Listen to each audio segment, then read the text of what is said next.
ಚಿಕ್ಕಮಗಳೂರು ಪ್ರವಾಸಿಗರ ಸ್ವರ್ಗದ ಬೀಡು. ಇಲ್ಲಿರುವಷ್ಟು ಪ್ರವಾಸಿ ತಾಣಗಳು ಬೇರೆ ಎಲ್ಲೂ ಇಲ್ಲ ಅಂದರೆ ತಪ್ಪಾಗಲಾರದು. ಆದರೆ ಕಾಫಿನಾಡಿನ ಈ ಒಂದು ಫಾಲ್ಸ್ ಮಾತ್ರ ವರ್ಷ ಪೂರ್ತಿ ಹರಿಯುತ್ತೆ. ಇಲ್ಲಿ ನೀರು ನಿಂತಿರುವ ಇತಿಹಾಸನೇ ಇಲ್ಲ. ಹಾಗಾದರೆ ಆ ಫಾಲ್ಸ್ ಯಾವುದು ಅಂತೀರಾ? ಈ ಸ್ಟೋರಿ ನೋಡಿ.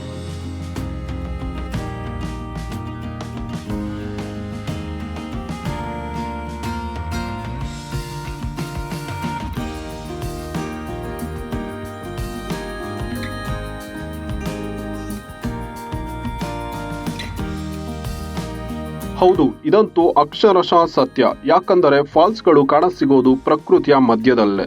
ಆದರೂ ಈ ಫಾಲ್ಸ್ ನೋಡಲು ಸಣ್ಣದಾದರೂ ಇಲ್ಲಿಗೆ ಬರುವ ಪ್ರವಾಸಿಗರ ಸಂಖ್ಯೆ ಏನು ಕಮ್ಮಿ ಇಲ್ಲ. ಚಿಕ್ಕಮಗಳೂರು ಜಿಲ್ಲೆ ತರೀಕೆರೆ ತಾಲೂಕಿನ ಲಿಂಗದಹಳ್ಳಿ ಸಮೀಪದಲ್ಲಿರುವ ಈ ಕಲ್ಲತ್ತಿಗಿರಿ ಜಲಪಾತ ಪ್ರವಾಸಿಗರ ಪ್ರಮುಖ ಆಕರ್ಷಣಾ ಸ್ಥಳ. ಇಲ್ಲಿ ದೈವ ಬಲದ ಸಾಕ್ಷಿ ಇದ್ದು ವೀರಭದ್ರ ಸ್ವಾಮಿ ನೆಲೆಸಿದ್ದಾನೆ ಎಂಬ ನಂಬಿಕೆ ಇದೆ. ಯಾವುದೇ ದೇವರನ್ನು ಒಂದು ಊರಿಂದ ಇನ್ನೊಂದು ಊರಿಗೆ ಕರೆದುಕೊಂಡು ಹೋಗುವ ಸಂದರ್ಭದಲ್ಲಿ ಇಲ್ಲಿಗೆ ಬಂದು ಈ ಜಲಪಾತದ ನೀರಿನಲ್ಲಿ ಸ್ನಾನ ಮಾಡಿಸಿ ನಂತರ ಇಲ್ಲಿರುವ ವೀರಭದ್ರನಿಗೆ ಪೂಜೆ ಮಾಡಿಸಿ ಕರೆದುಕೊಂಡು ಹೋಗುವ ಸಂಪ್ರದಾಯವಿದೆ.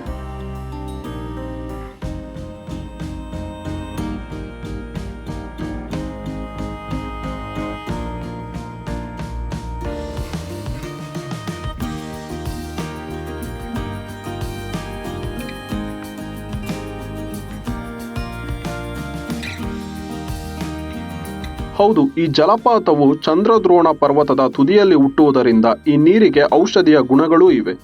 ಚಂದ್ರದ್ರೋಣ ಪರ್ವತದ ತುದಿಯಲ್ಲಿ ಹುಟ್ಟಿದ ನಂತರ ಮಾಣಿಕ್ಯದಾರದಲ್ಲಿ ಹರಿದು ಅಲ್ಲಿಂದ ಕಾಡು ಮೇಡುಗಳನ್ನು ಸುತ್ತಿ ತರೀಕೆರೆ ತಾಲೂಕಿನ ಲಿಂಗದಹಳ್ಳಿಯ ಸಮೀಪ ಕಲ್ಲತ್ತಗಿರಿಯಲ್ಲಿ ಜಲಪಾತವಾಗುತ್ತದೆ.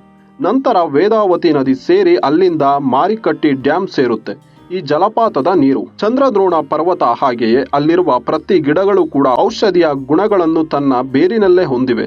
ಹಾಗಾಗಿ ಈ ಜಲಪಾತ ಔಷಧಿಯ ಗುಣಗಳನ್ನು ಹೊಂದಿದೆ ಎಂಬ ನಂಬಿಕೆ ಇದೆ. ಈ ಜಲಪಾತದಲ್ಲಿ ಸ್ನಾನ ಮಾಡಿದ್ರೆ ಚರ್ಮ ರೋಗ ಎಲ್ಲ ನಿವಾರಣೆ ಆಗುತ್ತೆ ಅನ್ನೋ ನಂಬಿಕೆಯೂ ಕೂಡ ಇದೆ. ಇನ್ನು ವೀಕೆಂಡ್ ಸಂದರ್ಭದಲ್ಲಿ ಜಲಪಾತ ಬ್ಯುಸಿಯಾಗಿದ್ದು ನಾರ್ಮಲ್ ದಿನಗಳಲ್ಲಿ ಕೊಂಚ ಫ್ರೀ ಇರುತ್ತೆ.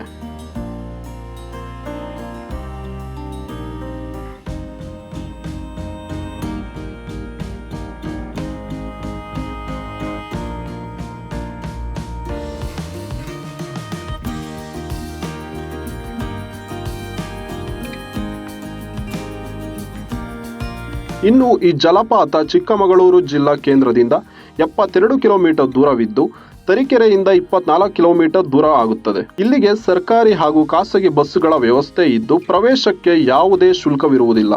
ಆದರೆ ವೆಹಿಕಲ್ ಪಾರ್ಕಿಂಗ್ ಚಾರ್ಜ್ ಅಂತ 20 ರೂಪಾಯಿ ತೆಗೆದುಕೊಳ್ಳುತ್ತಾರೆ.